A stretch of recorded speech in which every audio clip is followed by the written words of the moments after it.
Shalom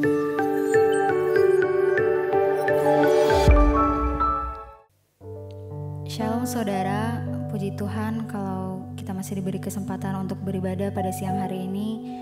Kita mau satukan hati kita mau bawa hidup kita sebagai persembahan yang kudus di hadapannya. Segala pujian syukur kami hanya bagi Engkau Tuhan. Kami mau tinggikan nama-Mu, karena kami tahu kemuliaan hanya bagi-Mu Yesus.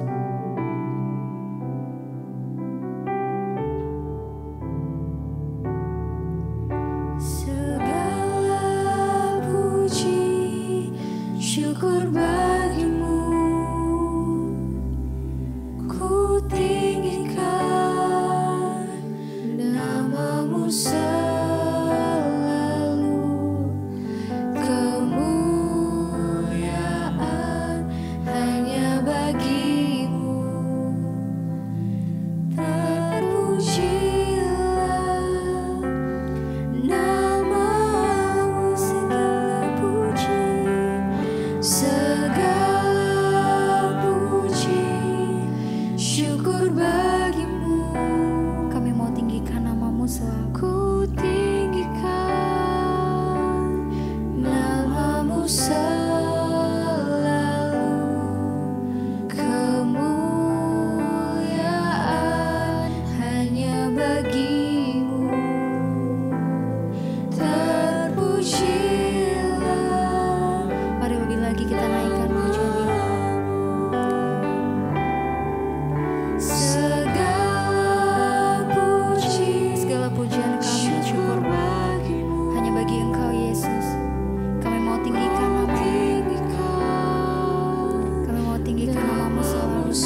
Terima kasih Bapa, kami terlalu percaya Engkau Tuhan yang menggenapi setiap janji dan firman-Mu atas setiap orang-orang yang mau setia hidup taat dan takut akan Tuhan.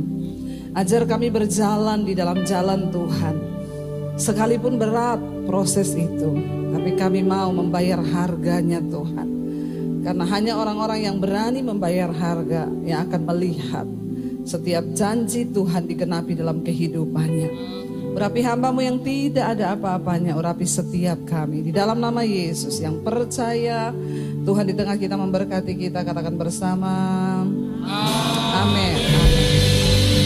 Haleluya, silakan duduk Bapak Ibu.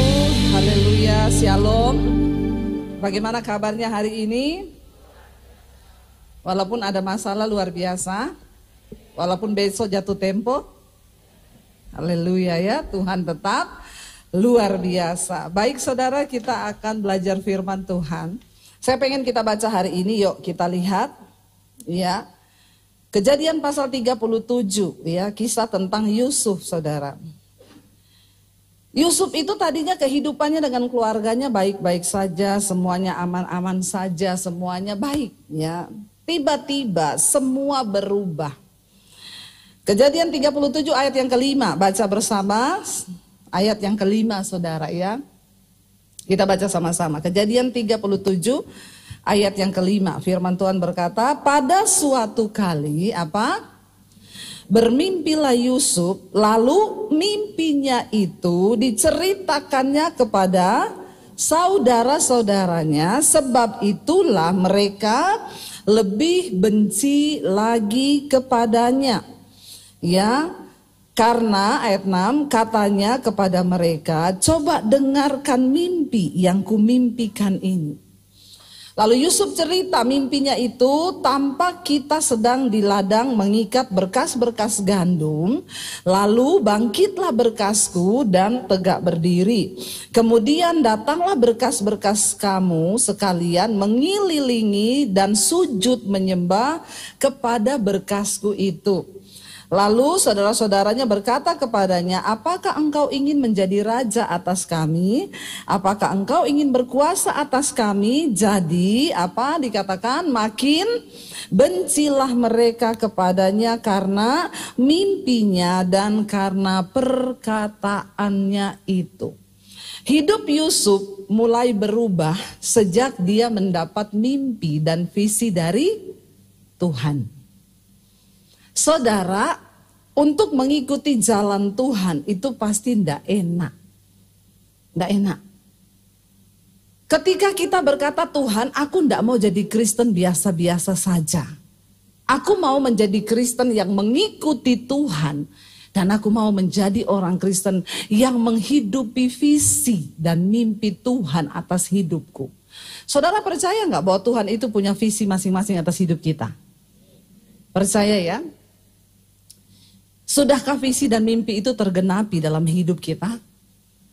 Ketika Yusuf mendapat mimpi yang dari Tuhan, dia ceritakan mimpi itu kepada saudara-saudaranya. Dan Alkitab berkata, saudaranya itu semakin membenci dia ketika mendengar mimpi yang dari Tuhan itu. Ya, engkau harus menangkap satu mimpi yang dari Tuhan. Supaya hidup kita nggak gini-gini aja. Kekristenan kita tidak begini-begini saja, stuck di situ. Sebab Tuhan sedang mencari orang-orang yang mau menangkap hatinya, yang mau menangkap visinya untuk melakukan sebuah pekerjaan besar di dalam dunia ini. Katakan, amin. Ketika Yusuf mendapat mimpi dari Tuhan, sejak hari itulah hidupnya masuk di dalam yang namanya sesuatu yang tidak enak. Ya, dia keluar dari zona nyaman. Kalau hidupmu masih nyaman-nyaman saja, berarti engkau belum menghidupi mimpinya Tuhan atas hidupmu. Halo? Kok enggak ada yang amin? Ya, jangan jadi orang Kristen yang maunya nyaman terus, katakan. Ya, bilang Tuhan izinkan ya sesuatu terjadi di hidupku, enggak apa-apa, aku mau bayar harga. Kenapa kita nggak pernah lihat mujizat Tuhan? Karena kau cuma suka yang nyaman-nyaman saja. Banyak orang Kristen datang sama saya, Bu Debbie doakan dong, saya ini ada masalah. Puji Tuhan dong, ibu ada masalah, berarti ibu masih hidup. Amin. Karena yang tidak ada masalah hanya orang, saudara mengerti ya, apalagi mati rohani. Ya, orang kalau masih hidup pasti ada masalah. Ya, jalani hidupmu dengan proses Tuhan. Biarkan sesuatu yang pahit terjadi di hidup kita. Pastikan engkau berada di jalurnya Tuhan. Saudara, jangan benci dengan masalah, jangan benci dengan tekanan, jangan benci dengan proses.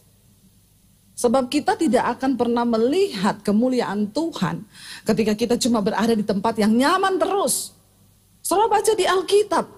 Kenapa nama mereka tercatat sebagai tokoh-tokoh? Karena mereka semua orang yang berhasil melalui setiap lembah air mata, padang gurun, dan mereka keluar sebagai pemenang-pemenang. Nggak ada dicatat di Alkitab orang biasa-biasa itu, nggak ada. Ya, yang mau hidupmu tercatat dalam kitab kehidupannya Tuhan, engkau harus menjadi orang yang kuat hadapi setiap persoalanmu dan engkau menang sampai di garis akhir. Baru namamu tercatat di dalam kitab kehidupan. Karena nggak semua orang Kristen itu akan tercatat namanya di dalam kitab kehidupan. Menjadi Kristen saja tidak cukup. Amin. Tapi berjalan bersama Tuhan. Ketika Yusuf mendapat mimpi yang dari Tuhan, saat itulah hidupnya langsung keluar dari zona nyaman. Tiba-tiba keluarganya bikin mufakat bersama-sama. Ini anak sombong loh. Masa dia cerita dia dapat mimpi kita harus menyembah sama dia? Emang dia siapa? Ayo kita bunuh aja dia nih daripada bikin rempong. Lalu mereka tadinya mau membuang dia di dalam sumur supaya mati, saudara. Tapi mereka tuh pikir gini, kalau kita buang dia di dalam sumur cuma mati toh. Terus kita nggak dapat apa-apa, ngapain? Mending kita jual dia jadi budak. Lumayan kita dapat duit. Dan nasibnya nggak tahu lagi mau seperti apa, biarin aja. Lalu mereka jual Yusuf, mereka dapat uang. Jubahnya Yusuf mereka taruh darah kambing. Mereka bawa pulang, lalu mereka bilang sama papahnya, "Pak, Yusuf mati diterkam singa." Jahat nggak? Kebangetan nggak? Kalau saudara punya keluarga atau saudara seperti mereka ini, saudara mau apain? Terus saudara sudah jadi kaya gitu? Saudara kaya raya, terus saudara lihat mereka, terus datang lagi. Atau WA, biar tali silaturahmi tetap terjaga, pinjam 100 dulu. Kira-kira saudara kasih nggak? Oh, enggak, semua berarti belum bertobat nih orang-orang ini ya. Ya, enggak loh. Menyakitkan enggak yang dilakukan sama Yusuf? Menyakitkan. Tetapi tidak ada jalan lain untuk membawa Yusuf mencapai mimpi dan tujuan Tuhan atas hidupnya. Dia harus melalui yang namanya itu namanya jalan salib. Amin. Karena itu kita percaya semua yang terjadi di hidup kita itu adalah seizin Tuhan. Makanya saudara dirugikan orang, difitnah orang, bilang saja puji tenane. Tenane, ya? Kalau difitnah orang, dirugikan orang, ngomongnya begitu. Atau belum tahu dia. Siapa saya? Ya, emang siapa lu? Ya, benar nggak saudara? Sakit loh. Ketika Yusuf ceritakan mimpinya yang dari Tuhan, langsung saat itu juga niat jahat muncul. Memang berjalan bersama Tuhan tuh ndak enak. Siapa yang bilang enak ikut Tuhan? Kalau orang bilang sama saya ikut Tuhan enak, saya bilang berarti kau belum sungguh-sungguh ikut Tuhan. Ikut Tuhan tuh ndak enak. Kau disakiti orang, disuruh doain orang itu. Enak ndak? Emang enak? Iya. Kalau saudara bilang enak, saya pikir saudara bohong. Karena ketika mengikut Tuhan, kita harus menyangkal daging kita, menyalibkan diri kita, dan melakukan kehendak Tuhan, itu ndak enak. Kalau orang bilang enak, saya bilang enggak. Bercanda. Ya, enggak enak. Ya, bayangkan orang bikin jahat lalu kita suruh duduk di kaki Tuhan dan bilang, Tuhan berkati dia Tuhan. Loh, saudara sudah pernah mempraktekkan ini atau belum? Ya, kalau engkau belum sampai di titik ini, kau tuh belum ya. Harus sampai di titik itu. Tapi kalau cuma pinjam 100 enggak balikin, doanya gampang toh. Kalau uangmu ditipu 300 juta, bisa kau doakan dia? Jawab. Tatap mata saya. Halo. Uang saya dibawa lari orang 300 juta untuk bangun studio, ya. Dibawa lari saudara, ya. Lalu saya tuh marah, saya hamba Tuhan. Ya, tapi saya masih bisa marah. Karena pendeta juga punya rasa punya. Jangan samakan dengan pisau. Nggak usah tepuk tangan. Sesat ini. Saya marah, saya WA dia. Karena dia juga anak Tuhan, pelayan Tuhan. Saya bilang, saya nggak sangka ya, kamu itu pelayan Tuhan, tapi jahat hatimu. Kembalikan uang saya. Ya, kalau enggak, belum tahu kamu ya, saya bisa tuntut kamu. Karena buat saya uang 300 juta itu berharga saudara. Lain hal kalau saudara punya uang 50 miliar, ditipu 300 juta, gampang mengampuni. Apalagi kalau cuma orang datang pinjam 100 dulu, enggak usah ganti. Ya, tapi 300 juta, kalau buat beli kerupuk kan dapat 1 RT makan tuh. Tidak mudah saudara. Lalu saya berdoa, Tuhan, ya saya teror dia tiap hari, balikin, kalau enggak saya lapor kamu, balikin. Nggak dijawab. Biasanya orang kalau sudah buat salah begitu, menghilang tanpa keterangan. Di telepon jawabannya, teleponnya nada deringnya bunyi, telepon yang Anda tuju sedang bersembunyi. Ya. Akhirnya saya duduk di kaki Tuhan. Ya, saya bilang, Tuhan sudah tidak benar ini. Damai sejahteraku hilang, suamiku saya marahin karena itu kenalannya suami saya. Kenapa kamu begitu? Bawa orang begini. Saya pikir dia baik, ternyata gini. Kami jadi ribut. Rumah tangga berantakan, ribut terus, saling tuntut. Karena apa? Nggak mau menerima proses Tuhan. Benar nggak? Sampai satu kali saya rasa Tuhan sudah nggak benar nih, saya ini sudah nggak benar nih. Udah setan semua nih dalam diri saya nih gara-gara uang ini. Lalu saya berdoa satu kali, Tuhan, kenapa engkau izinkan Tuhan? Ini uang ini buat bangun studio loh, buat syuting loh. Tinggal terakhir saudara, sudah hampir selesai, tinggal beli barang-barang keramik ini ya itu 300 juta itu dibawa. Lalu ketika saya berdoa, Tuhan tuh jawabnya begini, Roh Kudus ngomong sama saya, kamu kalau ada orang konseling ngomong dia ditipu, uangnya dibawa lari, jawabmu apa? Jangan ketawa saudara, ini menyakitkan. Ya, jawabmu apa? Saya ingat, iya ya dulu pernah beberapa orang datang, Bu saya ditipu 1M, Bu saya ditipu 5M, Bu saya ditipu. Saya jawab gini, Bu uang gampang dicari. Tapi damai sejahtera dan sukacita itu produk surgawi yang tidak bisa dibeli dengan uang. Jadi lebih baik ibu ampuni, doakan orangnya, nanti Tuhan berkati. Amin, amin, amin. Belum rasa sih kau. Ya, itu jawaban saya. Nah, ketika saya mengalami, Tuhan bilang, nah sekarang kau mengalami, kau ngomong sendiri sama dirimu. Apa yang sering kau ngomongin ke jemaat? Saya bilang, tapi kan itu jemaat uangnya banyak Tuhan. Ya, dia melepaskan pengampunan gampang. Nah, saya ini masih berharap uang itu balik. Rugi loh. Bagaimana caranya dapat 300 juta dengan pengampunan? Terus Tuhan bilang, enggak ada pilihan lain ya.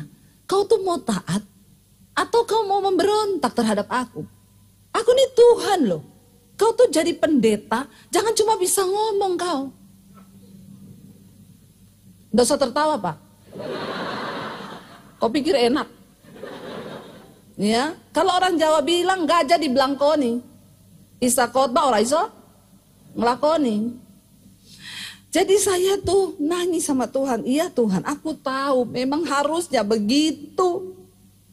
Tapi aku berat karena uang itu. Terus Tuhan tuh ngomong, Berarti kamu itu meragukan aku kalau aku sanggup mengembalikannya berlipat kali ganda saat engkau taat.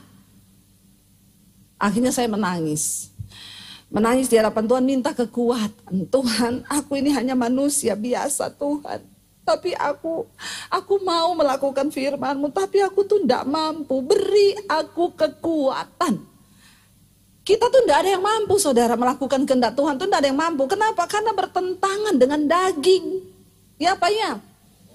Ya makanya saya ini lagi berusaha mengecil-ngecilkan dagingku ini loh. Nggak usah tertawa, biasa aja keles. Ya. Ya, saya dan suami ini lagi mengurangi saudara berat badan. Bukan supaya umur panjang, bukan. Karena umur itu di tangan Tuhan. Kenapa kita mau mengecilkan badan? Karena hidup ini sudah berat.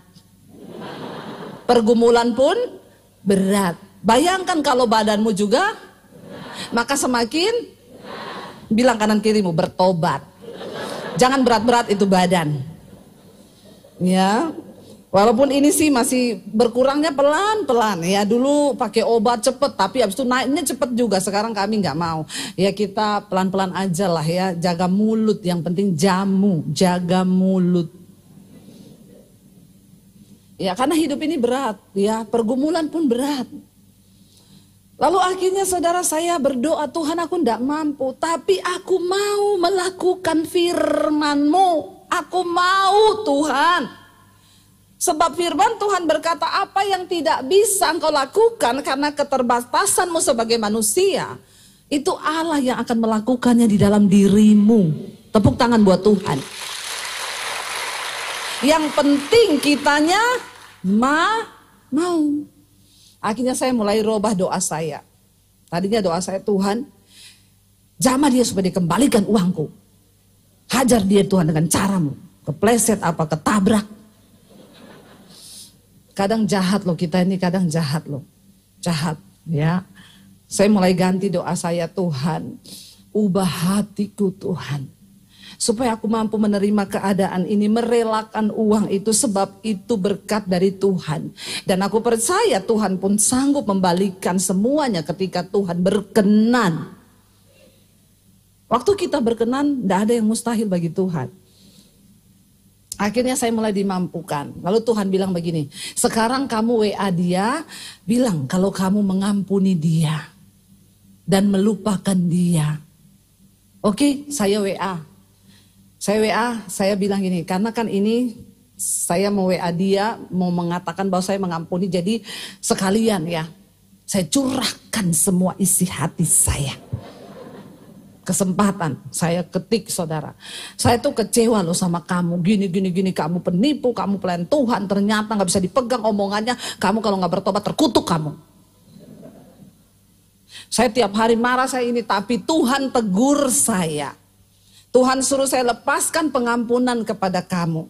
Jadi hari ini saya mau bilang sama kamu, saya mengampuni kamu, saya lepaskan berkat atas hidupmu. Dan semuanya itu saya sudah maafkan, Tuhan memberkati. Jangan tepuk tangan dulu, belum selesai. Lalu Tuhan ngomong tambah di bawah gini, dan mulai sekarang saya tidak akan tanya lagi perihal uang itu. Nah, itu berat. Karena saya bilang tidak Tuhan, kalau uangnya saya masih berharap balik. Ya, karena aku sudah tak marah tapi masih. Lalu Tuhan bilang enggak, kalau kamu mengampuni tulus, tulis itu. Ya enggak usah lah Tuhan, ngapain harus ditulis gitu loh. Siapa tahu dia niat baik, cicil kayak pelan-pelan. Ya, kita manusia toh. Tuhan bilang enggak, kalau engkau mau melihat aku bekerja, tulis. Saya marah loh. Tapi ya itulah kita ini kan tawanan roh ya. Nggak enak, kalau nggak dilakukan tuh nggak enak. Padahal nggak ada orang pun yang tahu, tuh cuma Tuhan dengan Roh Kudus dan saya yang tahu. Suami saya pun nggak tahu. Akhirnya saya ketik. Dan mulai sekarang, saya tidak akan lagi menanya-nanyakan perihal uang itu. Tapi masih ada titik, kalau kamu mau kembalikan terserah. Berharap.com. Ya enggak apa-apa tuh ya. Saya ketik, saya kirim, balasannya cuma gini, iya terima kasih. Enggak usah tepuk tangan Bu, enggak enak. Saudara, seringkali waktu kita melakukan kebaikan sama orang, kau jangan berharap orang itu juga berbalas dengan kebaikan. Karena kau pasti kecewa. Alkitab bilang semua manusia itu mengecewakan. Kan harapan saya dia balas gini, aduh terima kasih banget ya Bu Debbie ya, Tuhan memberkati. Kan setidaknya loh ya, setidaknya ya. Kita akan bilang, wah dia itu tahu terima kasih. Enggak loh, iya makasih. Saya masih ketik lagi, kamu gak minta maaf. Kadang gregetan loh saudara ketemu orang Kristen model begini nih, aduh. Ya makanya banyak yang Tuhan gak kenal. Udah saya lepaskan pengampunan, besok dia itu masih teringat-ingat. Setan bilang, ambil WA tanya, kapan mau cicil? Lucu loh saudara ya. Saya tarik napas. Aku sudah melepaskan pengampunan, 300 juta. Tidak ada di hatiku. Itu uang harusnya di dompet atau di lemari atau di rekening, tapi bukan di hati. Kalau kau taruh uangmu di hati, kau sakit, taruh aja di bank biar yang sakit. Lalu saya lepaskan pengampunan. Saudara tahu, bulan itu saya ini sudah pesen mobil. Sudah DP mobil 10 juta, saya lagi pesan nunggu inden. Tiba-tiba minggu itu juga ada orang WA, Bu Debbie, shalom, ibu jangan marah ya. Oh iya kenapa ya? Bu, saya disuruh Tuhan beliin ibu mobil. Loh, ini kesaksian loh saudara. Ya, jadi saya nggak jadi keluar uang kan? Ya, dan jumlahnya lebih besar daripada yang saya relakan 300 juta itu. Itu mujizat pertama. Tuhan itu selalu bekerja melihat ketaatan kita. Akhirnya saudara, saya bilang, wow Tuhan, begitu saya lepaskan pengampunan loh. Bulan depannya saudara, ada orang WA saya, Bu, saya diberkati lewat channel ibu, saya dijamah Tuhan lewat channel ibu, Bu. Saya bertobat, saya di kamar saya dipulihkan, bahkan dengan suami saya dipulihkan, ibu, ya Tuhan itu taruh di hati saya ini orang Katolik Bu, ya. Saya tinggal di Surabaya, ibu, ya ibu studionya harus bagus. Pokoknya ibu lagi ada proyek apa sekarang dengan studio? Saya bilang, oh saya memang lagi bangun studio. Karena dulu kami cuma di samping kamar 3x3 waktu pandemi. Tapi sekarang Tuhan berkati kami bangun studio Bu. Saya beli satu rumah khusus untuk jadi satu studio. Oh kalau gitu ibu bisa tolong foto saya proposal pembangunan studionya. Saya bilang enggak usah Bu, karena kita juga enggak bayar cash, kita cicil-cicil. Enggak, foto aja Bu. Saya bilang sama suami saya, ini pandemi ya. Ini orang ini dia minta difoto proposal. Itu proposal untuk pembangunan toh renov. Karena kita enggak bangun baru, rumah lama dibeli, direnov. Itu 800 juta biaya renovnya. Ya karena saya bilang tanah sudah lunas, bangunan sudah lunas, cuma renovasi. Iya, dia bilang tolong foto Bu yang proposal itu. Saya bilang sama suami saya, ini orang lagi pandemi, suruh-suruh foto proposal. Emang kalau saya foto 850 juta, dia mau kirim 850 juta? Jadi saya nggak gubris. Saya bilang nggak usah, kita juga bayarnya nyicil-nyicil sama tukang, puji Tuhan, ibu diberkati. Kan saya nggak tahu ini orang siapa kan. 3 hari kemudian dia telepon, Bu, please Bu, Tuhan tuh suruh saya berkati supaya studio ibu tetap bagus gini-gini. Tolong foto aja. Suami saya bilang, ya udah tuh dia kan cuma suruh foto aja, dia kasih atau tidak ya terserah toh. Saya itu sudah nggak mau kecewa lagi saudara, karena banyak orang itu cuma PHP. Pemberi harapan, cuma Tuhan yang tidak pernah PHP sama kita. Karena janjinya itu ya dan amin. Ya udah saya foto, saya kirim 850 juta kan dari tukang yang kasih proposal itu. Terus dia bilang, ibu saya boleh minta nomor rekening? Ya saya kasih juga. Dia transfer 1 miliar.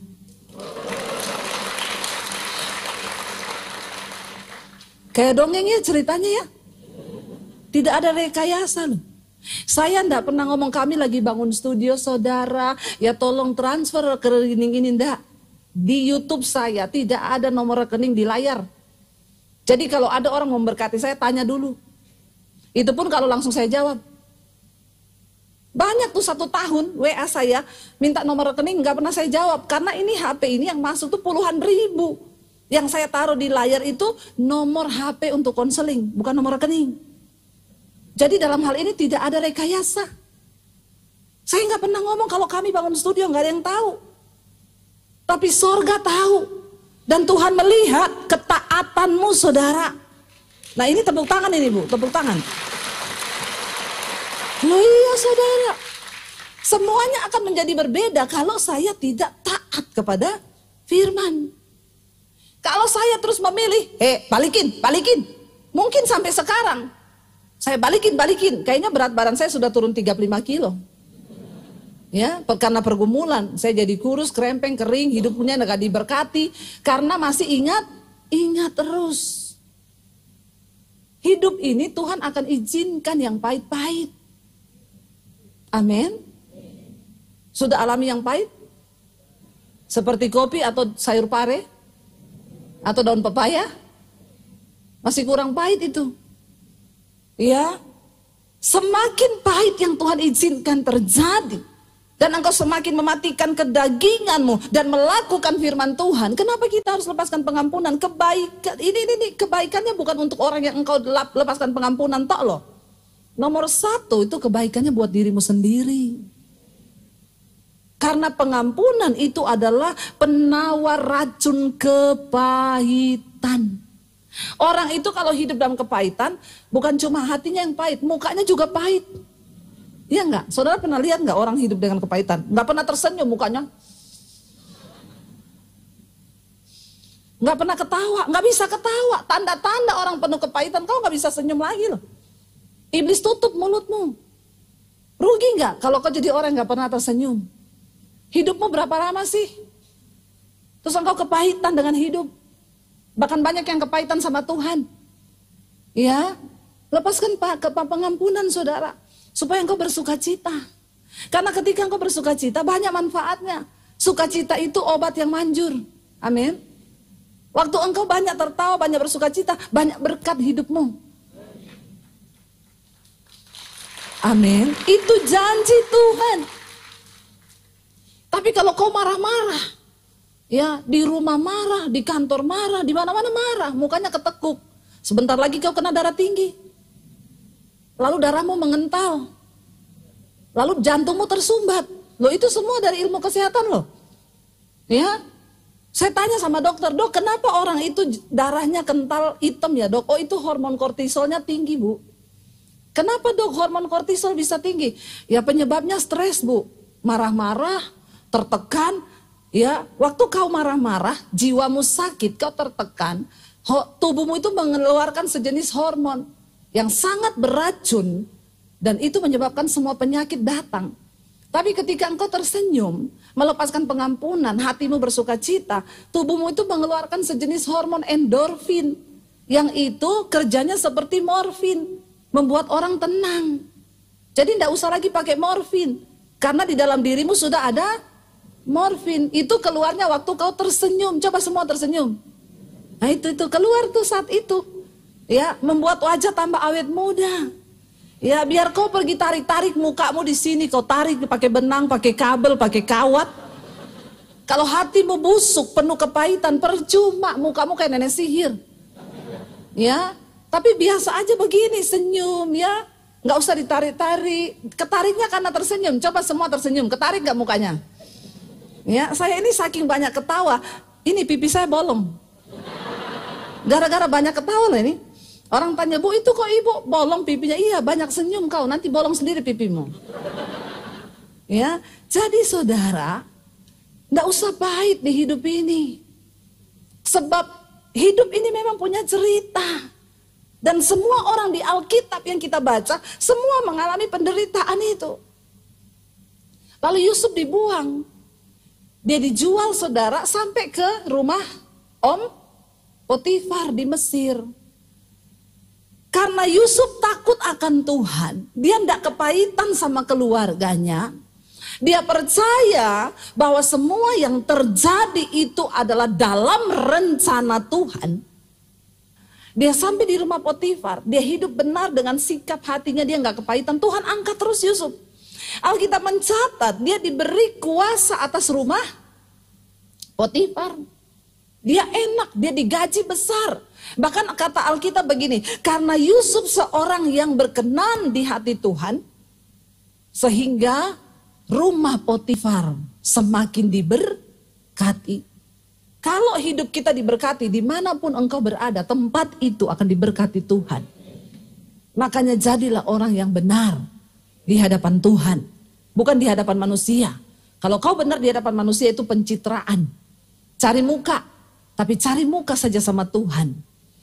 Lalu saudara akhirnya tidak sampai situ kan, sudah enak-enak di rumah Potifar. Yusuf bilang, enak saya di rumah Potifar, dikasih kuasa. Difitnah sama tante Potifar. Karena dikatakan Alkitab, Yusuf itu ganteng mukanya. Mirip suami saya. Nggak usah tepuk tangan, biasa aja, nggak usah. Ya, dia ganteng. Ya, jadi tante Potifar ini memang tante girang ya, jenis-jenis tante girang yang begini ini banyak memang ya. Tante gatel yang begini ini ya, jangan ada tante girang di gereja ya, awas ya kalau kau jadi tante girang ya. Ya, incarannya anak-anak muda yang ganteng ya, mau ditaksir sama tante Potifar. Yusuf enggak mau karena Yusuf takut Tuhan. Saya khotbah sama anak-anak di mahasiswa. Yusuf tidak tertarik sama tante Potifar. Mereka bilang, jangan-jangan Yusuf tertarik sama Om Potifar ya Bu. Saya bilang, kau itu memutarbalikkan firman. Kau pikir Yusuf cucok meong. Di sini tidak ada yang cucok meong kan? Bertobat loh ya, kalau ada yang cucok-cucok, ya. Hati-hati kau bertobat sebelum mati. Karena kenapa saudara? Kalau orang laki-laki mati sebutannya almarhum, perempuan almarhumah. Nah kalau begini, aluminium.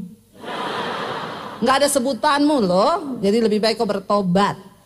Jangan kau jadi abu-abu nggak ngerti cewek mana cowok mana ya. Bertobat. Tapi di luar negeri sekarang sudah ada toilet ya. Jadi ada laki-laki, ada perempuan, ada yang aneh-aneh, abu-abu di tengah itu. Ngeri loh saudara, ngeri ya. Tapi di sini tidak ada ya. Jangan. Jadi Yusuf takut Tuhan, dia tolak tante Potifar. Difitnah sama tante Potifar. Ya, dia bilang Yusuf mau memperkosa dia. Saya mau tanya saudara, kira-kira Potifar tahu nggak Yusuf itu benar? Dia kenal Yusuf, makanya dia kasih kepercayaan. Tetapi di satu titik seringkali orang benar harus dikorbankan. Amin. Ya, kenapa harus dikorbankan? Demi nama baiknya. Om Potifar dia itu pejabat di Mesir. Tetapi seringkali Tuhan juga izinkan orang benar dikorbankan supaya apa? Dia bisa menggenapi rencana Tuhan. Yusuf di penjara. Kalau Yusuf merespon salah, Yusuf akan ngomong ini, Tuhan, aku tuh salah apa? Di rumah keluarga dibuang, sampai di sini difitnah. Yusuf tahu rencana Tuhan sedang berjalan atas hidupnya. Dan saudara, Tuhan lebih tahu kalau Yusuf hanya di rumah Potifar, dia tidak akan ketemu raja dan dia tidak akan duduk di kedudukan yang lebih tinggi. Tuhan tahu lewat pintu penjara lah dia akan dibawa naik kepada istana raja. Makanya jangan kau sesali semua yang pahit itu. Bisa jadi itu adalah jalan pintas menuju kepada kemuliaan Tuhan. Amin. Akhirnya Yusuf di penjara, dia mulai artikan mimpi. Orang-orang di penjara, terjadi semua yang dia artikan. Tiba-tiba Fir'aun bermimpi. Semua ahli mimpi, ahli nujum, tukang sihir dipanggil di Mesir. Suruh artikan mimpinya Fir'aun. Tidak ada yang bisa mengartikan.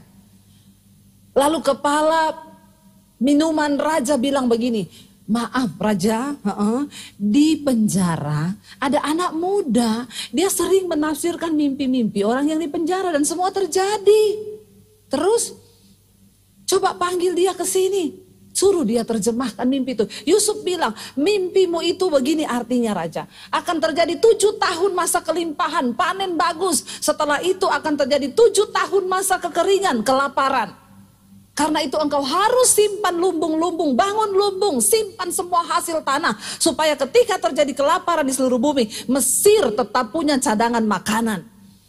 Firaun kaget mendengar itu dan dia berkata gini, karena kamu yang dapat mengartikan, aku angkat engkau menjadi perdana menteri, engkau pikirin bagaimana supaya Mesir terhindar dari kelaparan. Loh saudara, untuk masuk di jajaran pemerintahan emang gampang. Ya, yang pertama harus punya duit. Ya, yang kedua harus punya kedudukan, harus punya pendidikan yang tinggi. Tapi bagi orang yang dikenan Tuhan selalu ada jalan pintas. Amin. Promosi dari Tuhan itu luar biasa. Ya, dan akhirnya Yusuf diangkat jadi perdana menteri. Waktu masa kelaparan besar datang, keluarganya datang cari Yusuf. Bukan cari Yusuf, mereka nggak tahu. Karena terdengar di seluruh negeri bahwa hanya di Mesir ada persediaan gandum. Lalu Yakub berkata kepada anak-anaknya, sekarang kita nggak punya makanan, cuma di Mesir ada, kalian pergilah antri sembako di sana, beli, walaupun mahal beli daripada kita mati. Waktu keluarganya sedang mengantri saudara, Yusuf lihat, ini saudara-saudara saya. Mereka nggak kenal Yusuf, Yusuf kenal mereka. Lalu Yusuf datangi mereka, pura-pura Yusuf tanya, kamu ini pengintai ya? Pengintai kamu? Mereka bilang tidak, ya. Coba kita lihat ya. Sudah mau selesai, saya nggak baca-baca ayat, nanti saudara itu Bu Dewi nggak ada ayat yang dibaca. Kita lihat saudara Kejadian 42 ayat yang ke-13 saudara ya. Ketika Yusuf berkata bahwa kamu ini penipu ya, kamu ini pengintai yang disuruh masuk ke sini ya, karena nggak boleh orang Ibrani datang ke Mesir, ya itu pasti ya mati saudara, tapi mereka nekat karena mereka sudah tidak punya makanan. Kita lihat ayat yang ke-11 dulu. Ya, ayat yang kita lihat ayat yang dari sini ya Yusuf.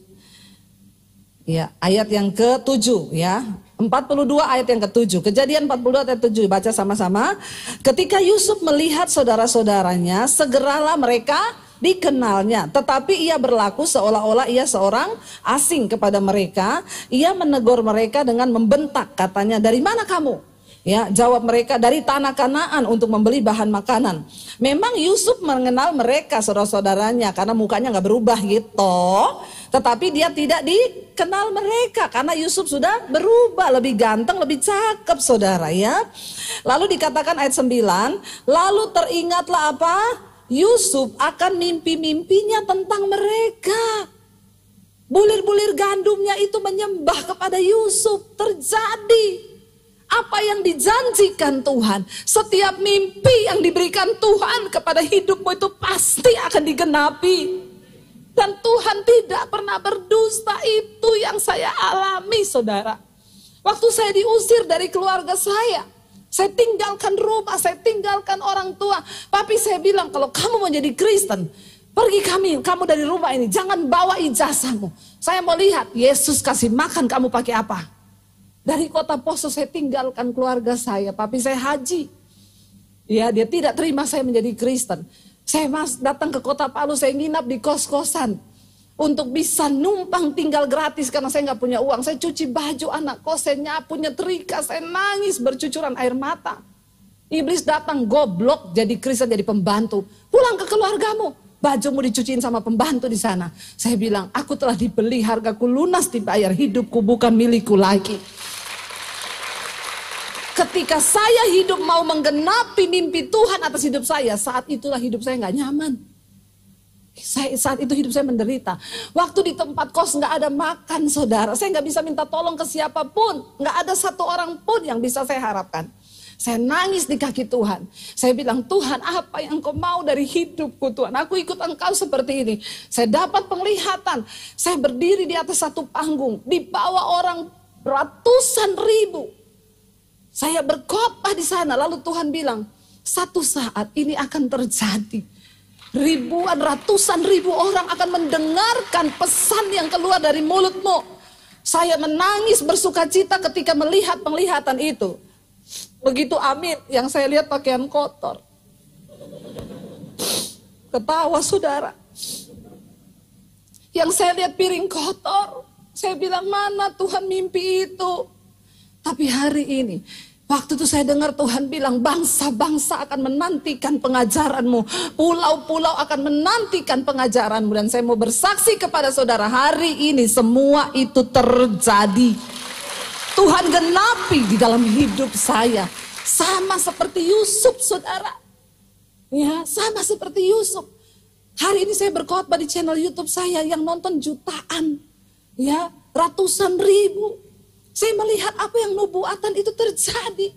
Yusuf teringat akan mimpinya. Teringatlah Yusuf akan mimpi-mimpinya tentang mereka. Berkatalah ia kepada mereka, kamu ini pengintai ya. Padahal Yusuf tahu. Tapi dia mau uji. Kamu datang untuk melihat-lihat di mana negeri ini tidak dijaga. Tetapi mereka berkata, singkat cerita begini. Mereka bilang ini, tuanku, kami ini itu datang. Ya, kami ini hanya mau membeli bahan makanan. Kata kami ini kelaparan. Kami ini sekalian, ayat yang ke-11 coba kita baca. Kami ini sekalian anak dari satu ayah. Kami ini orang jujur, hamba-hambamu ini bukanlah pengintai. Tapi ia berkata kepada mereka, tidak, kamu datang untuk melihat-lihat di mana negeri ini tidak dijaga. Lalu mereka bilang, hamba-hambamu ini, ayat 13, 12 orang. Kami bersaudara, anak dari satu ayah di tanah Kanaan. Tetapi yang bungsu sekarang ada pada ayah kami. Dan seorang lagi yang bernama Yusuf itu sudah mati. Mereka bilang Yusuf sudah tidak ada. Yang bungsu Benyamin ada sama ayah. Jaga ayah di tanah Kanaan. Tapi satu lagi Yusuf sudah mati. Saudara lihat, Yusuf bilang begini, sudahlah. Ya, begini saja, saya tahan satu keluargamu. Ambil gandum yang kalian butuhkan, bayar di situ. Lalu kamu pulang, jemput adikmu yang bungsu itu Benyamin. Saya mau lihat kalau kamu ini benar. Jadi anakmu ini saya tahan. Lalu Simeon ditahan di situ, di penjara. Yusuf suruh anak buahnya, kamu isi semua karung-karung mereka dengan gandum. Terima uangnya, tapi balikin lagi taruh di karung itu. Waktu mereka pulang, mereka buka, mereka kaget. Duitnya ada dalam karung, beserta gandum. Lalu mereka cerita kepada bapaknya, Pak, kita ketemu Perdana Menterinya, Pak. Kita dicurigai. Jadi sekarang Simeon tinggal di Mesir. Yakub nangis. Terus dia suruh kita bawa Benyamin ke sana. Yakub bilang, Yusuf sudah mati. Kenapa sekarang Benyamin dan Simeon akan diambil lagi daripadaku? Lalu saudara, akhirnya singkat cerita, Yakub ikut ke Mesir. Saudara, waktu mereka itu sudah pulang, Alkitab mencatat Yusuf menangis. Kenapa? Karena dia mengasihi keluarganya. Dia tidak menyimpan kepahitan. Dia tidak menyimpan amarah. Dia mengasihi keluarganya kelaparan. Kita tahu ceritanya pada akhirnya. Yusuf menyuruh untuk jemput Yakub datang. Dia pindahkan semua keluarganya itu ke Mesir. Zaman itu orang Ibrani tidak boleh bicara dengan orang Mesir. Tapi karena Yusuf, Fir'aun bilang, ambil semua keluargamu. Beri mereka tanah untuk mereka tinggal. Dan saudara tahu, dia sudah membunyikan musik, berarti waktunya sudah habis. Saya tahu maksudmu. Tidak usah kau menyinggung saya. Saudara, ini orang baru mau nangis loh. Saudara, ya, Alkitab mencatat, itulah sejarah awal kenapa bangsa Israel ada di Mesir. Tahu sekarang ceritanya? Yang dah lulus sekolah minggu. Lalu dari situ bangsa Israel diberkati di Mesir. Semakin banyak ternaknya, lebih kaya daripada orang Mesir. Akhirnya Fir'aun mati, digantikan Fir'aun yang lain. Lalu akhirnya mereka diperbudak. Jadi Fir'aun itu bukan nama orang, nama raja di Mesir. Tapi lihat saudara kisah ini ya. Orang yang melepaskan pengampunan selalu akan melihat kemuliaan Tuhan. Kita nyanyi lagu yang terakhir tadi. Mari kita percaya kepada firman Tuhan, kepada janji Tuhan. Bangkit berdiri bersama.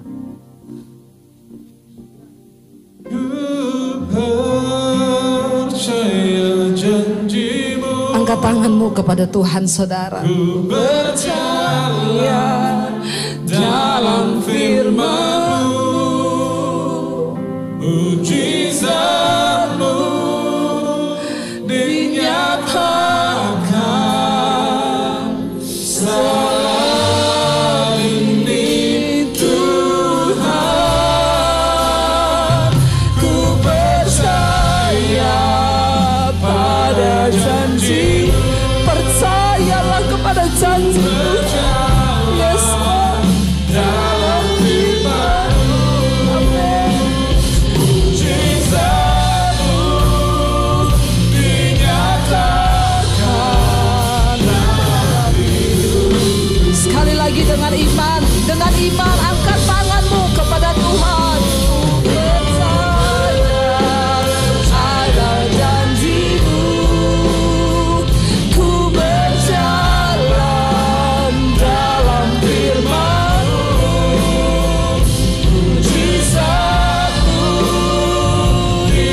musik saja, tutup matamu dalam hadirat Tuhan.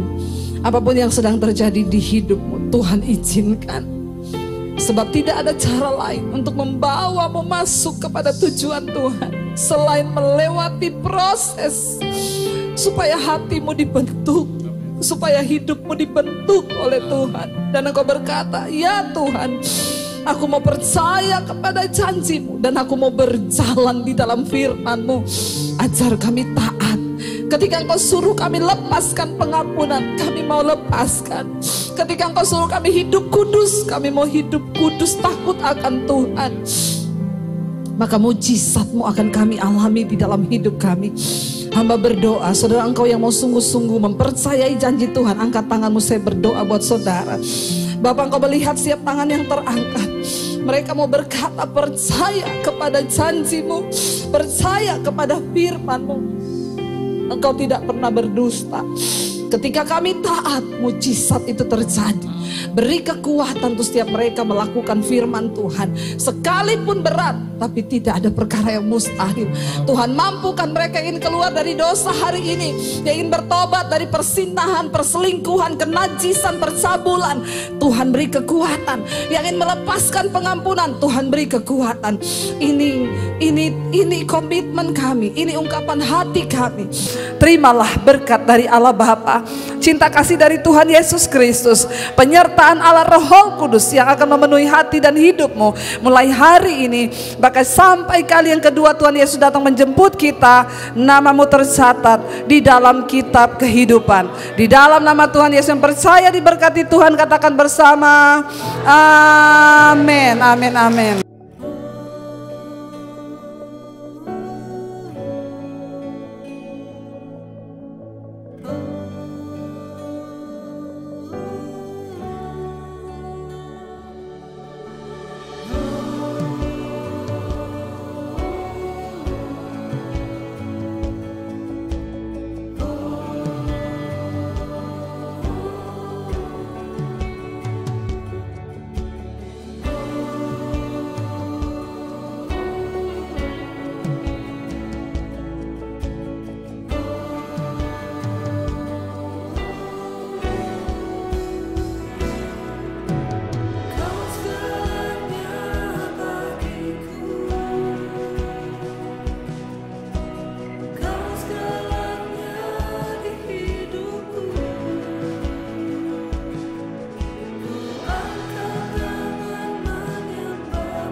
Kau